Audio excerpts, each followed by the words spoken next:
Well, thank you for asking me. I have many theoretical friends in Manchester. I don't mean theoretical friends, I mean friends through theory, or maybe both.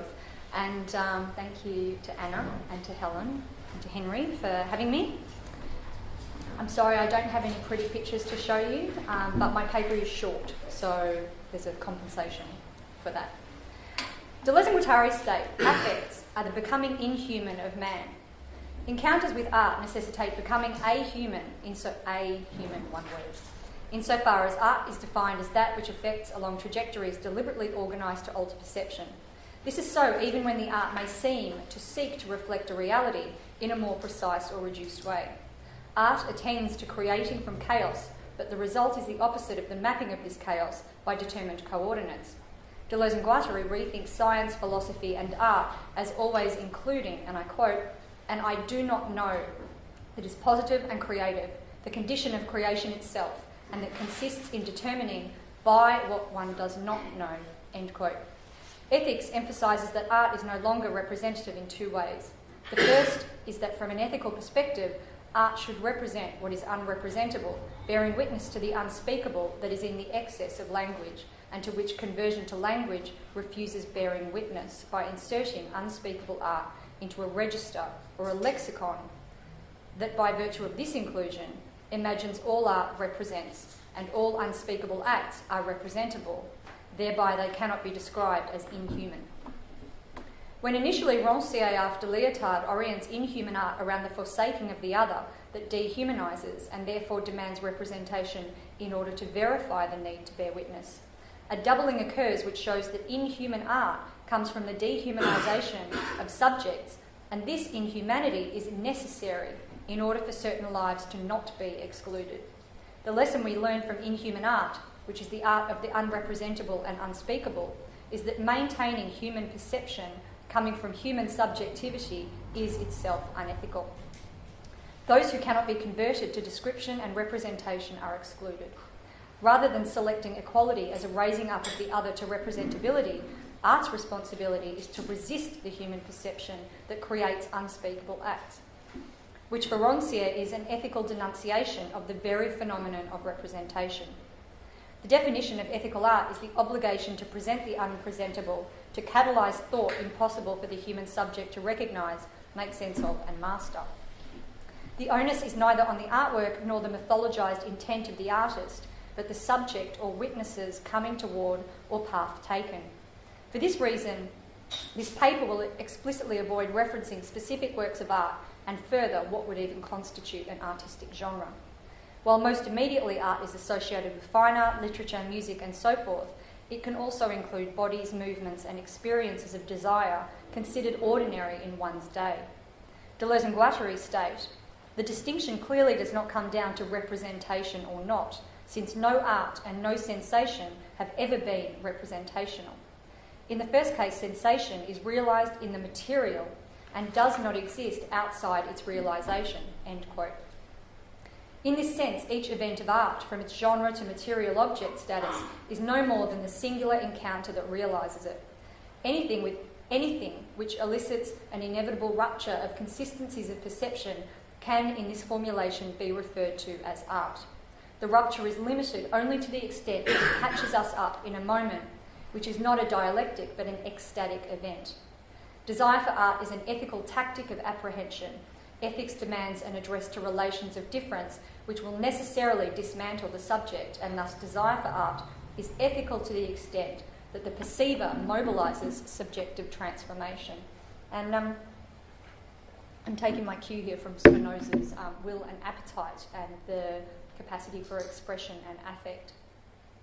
Deleuze states Spinoza projects an image of the positive affirmative life, which stands in opposition to the semblance that men are content with. And I'm not even going to say men sick, because I think he means men. End quote. In thinking the inhuman encounter with art, key topics are challenged.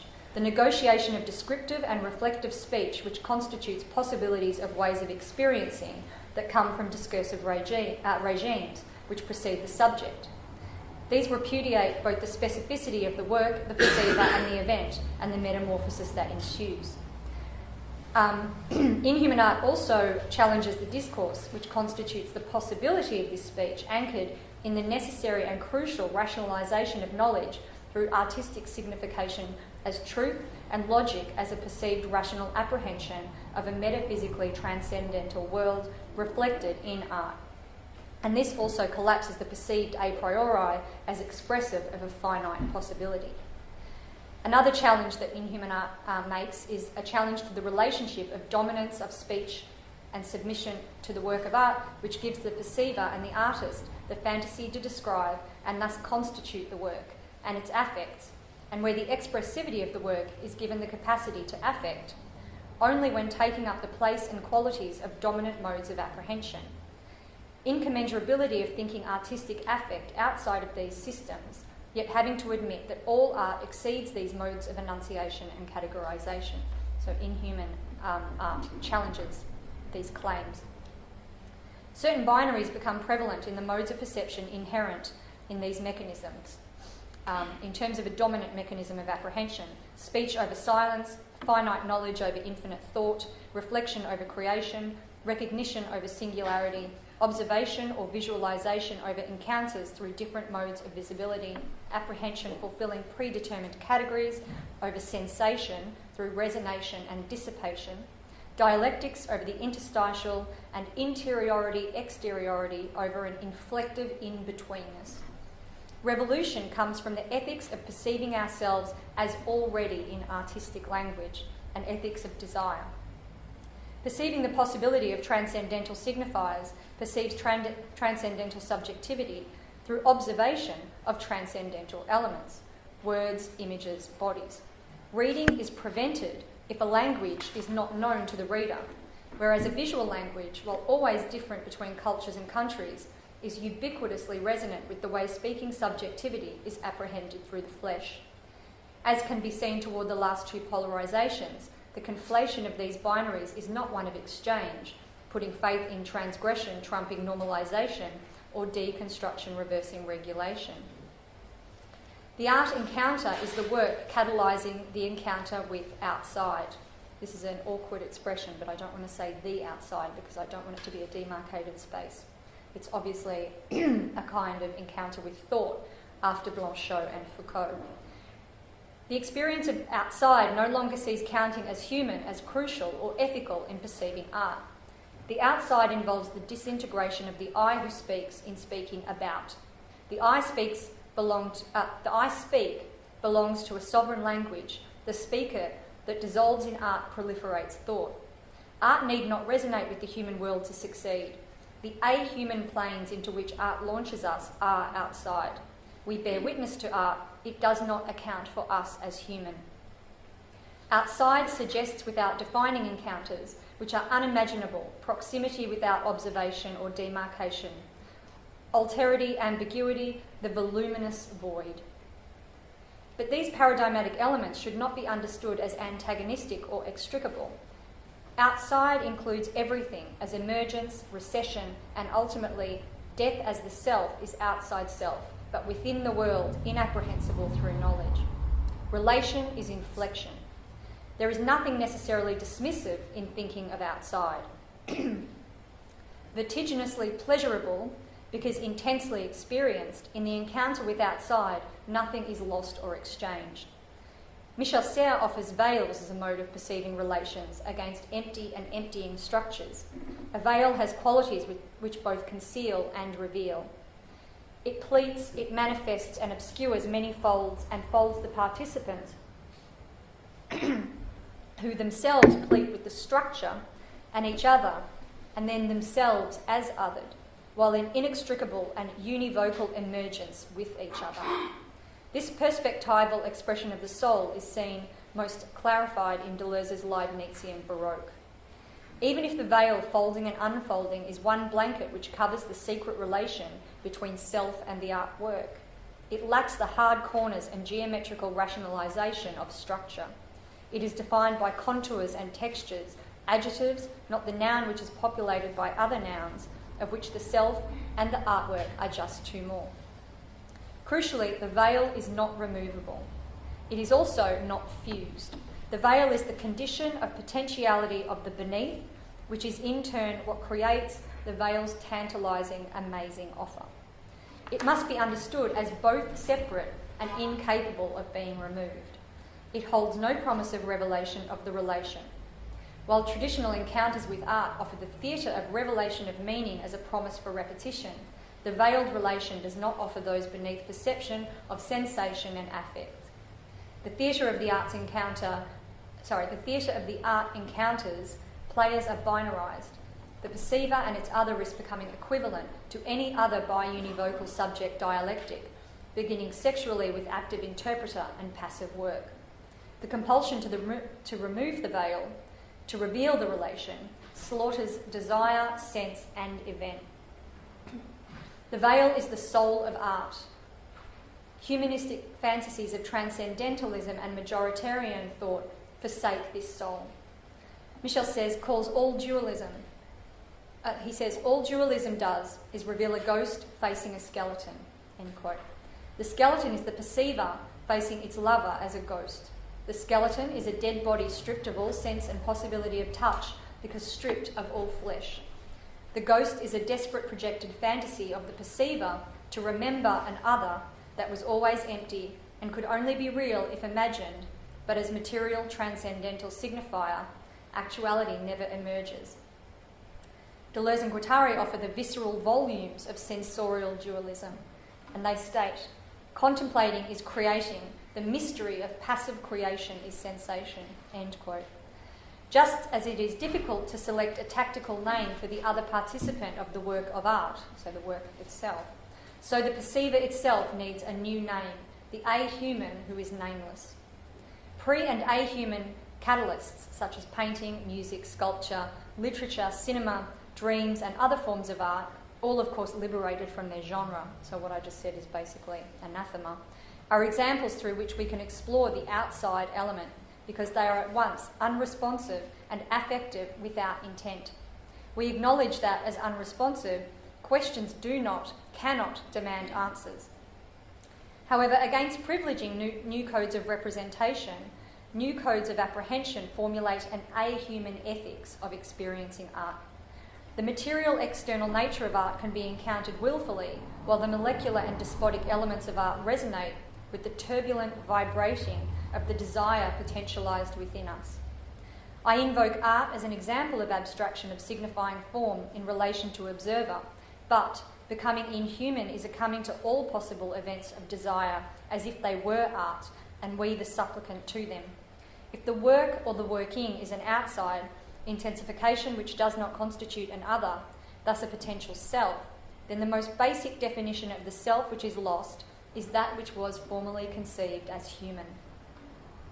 As unresponsive, tragically unresponsive, I'm sure we've all wanted the art to love us back, art is not conceivable as oppositionally related to the human, but it is not without life per se. So the art encounter is essentially a solitary event, or at least what Guattari would call an inner event, which no longer recognises differences between the intellectual, aesthetic and ethical. The inner of the self belongs also to the outside. Being inner, within, outside fuses not only subject and object, but time and space, a deliverance towards ecstasy. Ecstasy does not privilege any particular kind of effect. It is not pleasurable as an aesthetic evaluation of worth, Deleuze and Guattari state. We thus come back to a conclusion to which art led us. The struggle with chaos is only the instrument of a more profound struggle against opinion. For the misfortune of people comes from opinion. So the deliverance of the human toward an a-human art is also the deliverance of the minoritarian to be pressured to become majoritarian or to fail to be majoritarian and thus be oppressed. So if the misfortune of people comes from opinion, it is also the aesthetic of violence which theory has sought in art, both in representation and perception, in order to constitute revolutionary art. Ecstasy has no describable quality, just as we cannot describe the finite content of art. In ecstatic art encounters, the work is available, incidentally, accidentally, volitionally, for all selves as offering affective potentialisation to all subjects. There are no limits or specific requirements for subjects to open, as each opens uniquely as a singularity based on the specificity of their qualities, and capacities, and this would be the capacity to express and the qualities which are arrived at from affection. What Deleuze calls the force that is what Deleuze calls the force that is but does not act, which is pure internal awareness, though not of anything. This is the ecstatic moment. For the ecstatic, experience is outside of time, arrival and expurgated satisfaction. It does not end in sacrifice, nor in exhausted death, including the petit mort. Guattari claims darkness is not absence of light or of sound, but absorption into the outside. The time of inhuman art finds in voluminous ecstasy that reflection is impossible. This is the Stendhal moment, or Augustine's lament that late have I loved thee, Lord, evincing presence independent from time as the now that cannot be accessed, even while it is constitutive of the ecstatic self. In address to time, this could be called the atemporality of ahumanity, where the resonances of present, past and future, which, while retaining their own qualities, can be tactically perceived as simultaneous. This also hurts.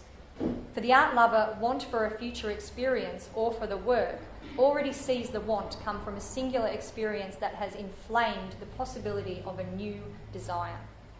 So the desire toward a future relation comes from something already been, but that was not expected. The self disappears at this point, but of course neither the self nor the work ceases to be sensed and sensible. The other of the art encounter is an intensity plane. It is not a person or a singularly apprehensible piece of art or a pre-desired scripted act of reading, listening, touching or seeing.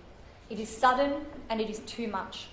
For each art encounter, an event is created that produces a vague choice for the self, to open to an indeterminate revolutionary alterity of self-other element, whereby art encountering is an opening up to the outside, or to nomenclature and dampen down the inherent subversive potentials and experience in order to reform the self, much as discursive regulation and institutions, including those which prescribe correct and incorrect readings and interpretations, reform the self-constellation into the human. Pain is there. The pain is the decisive intensity. Forsaking humanity hurts because it both slaughters any sense of hermeneutic subjectivity and the rights counted as affording human. So for some people it hurts more than others.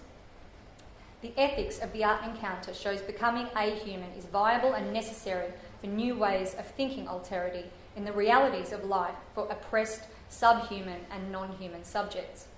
Clearly, this has always been the case for those unable to control patterns of human signifying systems, from sexual, racial and disabled others to other forms of life such as non-humans and ecosophical interactions which sustain them beyond human manipulation.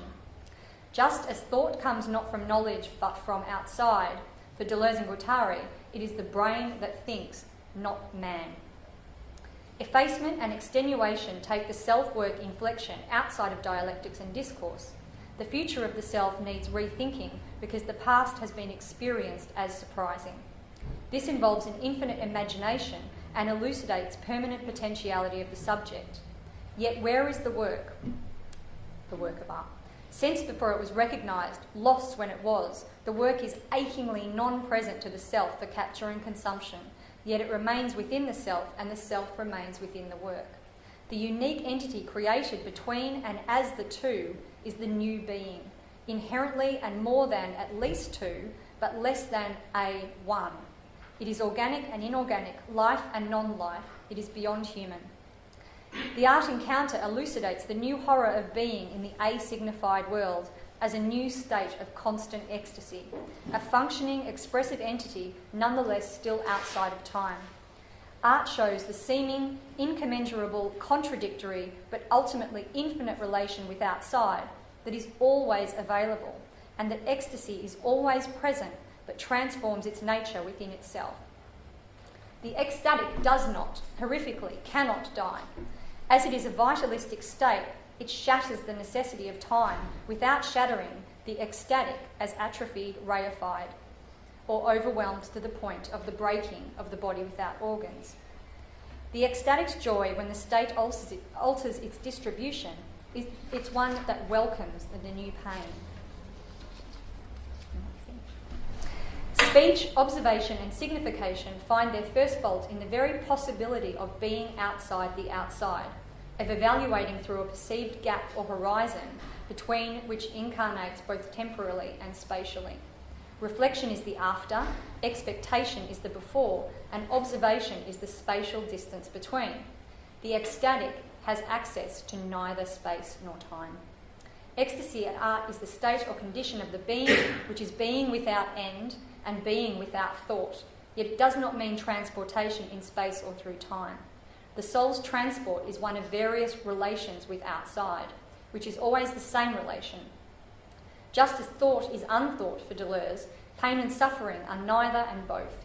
The temporalisation of pain as experience involves the pain being either on or off, waiting for the pain and watching it recede, so living in a state of what next or when. The ecstatic's non-knowledge does not presume that that which will be known or that which is lost as knowable before it arrives, including the self's knowledge of the self as anything from presence to subjectivity. It does not presume that this is inherent as an element of mournful lament. Lament involves reflection, intentional wanting a preclusive self, just as the artwork is wanted as an expected apprehension and the self is vindicated through interpretation of the work. Ecstasy cannot help itself, taking the event away from preclusion or reflection, so there is no longer a self of which to speak, and there is no longer a knowing of which to know. No memory, neither future nor past, nor even a present, which constitutes presence. Ecstasy cannot ask the question of a self involved in any art encounter beyond the evanescent, blind, silent everything. Blindness of self through art encounters is not the incapacity to see, only to see through established human structures of the possibilities of how to see, how to read, how to hear, which Deleuze affirms in He Stuttered. Neither memory as history nor future as finite possibility. All is preserved virtually, as a legible inscription and silent record that unfurls infinity. As the self is redistributed in relation with an imperceptible relation with an imperceptible other element, we see that this is a very real, visceral, fibrous, seeping self. Desire for the unknowable other which is never revealed hurts both in the face of its disinterest and in the burden we bear by bearing it without knowing it, without reason, gifting itself to itself, without the demand for it to act any particular way, to respond or to fulfil a void. Anyone who has ever experienced an event of desire from art, or indeed any encounter where the other element recedes as it emerges, knows that this is an emphatically corporeal and cerebral and achingly painful event. Ecstasy as an alternate ethical mode of perception, which can of course never be described as being but it is the very air itself that infinitely connects elements. The space is a not space. It does not need another space, and it is not demarcated as a space. The relation is outside of past and future but not present, and it is not present to itself. The event is immobile in that it is complete and does not await movement or transformation. It is already enough, but within the devastatingly voluminous familiar circle. And it is ethical because the self that is lost must trust the other as perceiving in this same aperceptive way. It sounds odd, but it's the trust that the art perceives as well. It is the ecstatic saying, I am here but not here, because there is no here which is named, and there is no I which is the occupant in relation to the other that is recognised, and by which I know myself as recognisable. Trust is also a trust together with the others I don't know. At its most difficult to comprehend, this may be understood as the ethical which cannot evaluate its relation, and accountability for affect which is not present to itself or others, but to which we must nonetheless bear witness. I think this is one of the most difficult things about Spinoza, because we express in order that the other will be affected in the most beneficial way, but we can never predict what that affect will be. The artist may produce, but it does not produce progeny. It does not reproduce the artist. The art witness recognises nothing in the encounter with and as the everything that art opens, being both the opening and the open. Unlike the voracious lover who seeks an object upon which to alight, the art object's love demands a kind of inattention, which also acknowledges the desperate and hurtful truth that the one that is in proximity, within and extricated from the subject, the work, the intensifier, is inattentive, even if it is attentive. The art, as Deleuze and Guattari claim, needs a non-art. And I love this, like the last line that they end what is philosophy with, art needs a non-art. But the witness is also a non-witness. The impersonal is where we find our persons, but not our personhood, where personal attention is a means to another state of attention in which I may be demarcated, recognised and recognised. Impersonal or ahuman attention is that which I become and which becomes in me, and everything present, but none having their own presence. Impersonal attention has no attendant nor attended, just guardians who must be worthy of it. It is a circle of ethical seduction. Relinquishing the powers of knowledge for the potentialities of thought interiorises the outside, while the outside interiorises the self. Inner and outer inflect and are neither observable nor divisible. The risky project which relinquishes the subject emphasises that pain of such forsaking of self, the ecstatic delight and the terror of inner experience, is something which minoritarians have always had to negotiate. In the shift from perception as signification to the art event as ecstasy is found a jubilant communion of collapse and re-emergence of the organic and the inorganic, the atemporal and the non-oriented spatial, without the capacity for anchoring signification, without knowledge, without reflection or structuration, but nonetheless materially expressive affectivity, lived experience and liberated ahumanity. Thank you.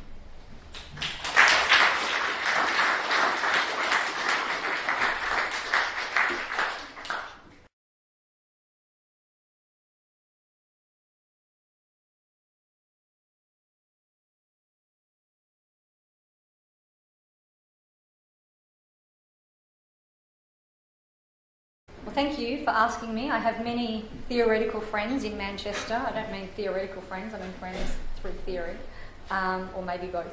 And thank you to Anna and to Helen and to Henry for having me. I'm sorry I don't have any pretty pictures to show you, but my paper is short, so there's a compensation for that.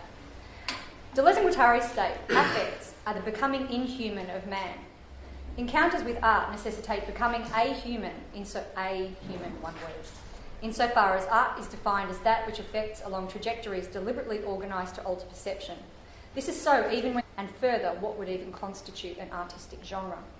While most immediately art is associated with fine art, literature, music and so forth, it can also include bodies, movements and experiences of desire considered ordinary in one's day.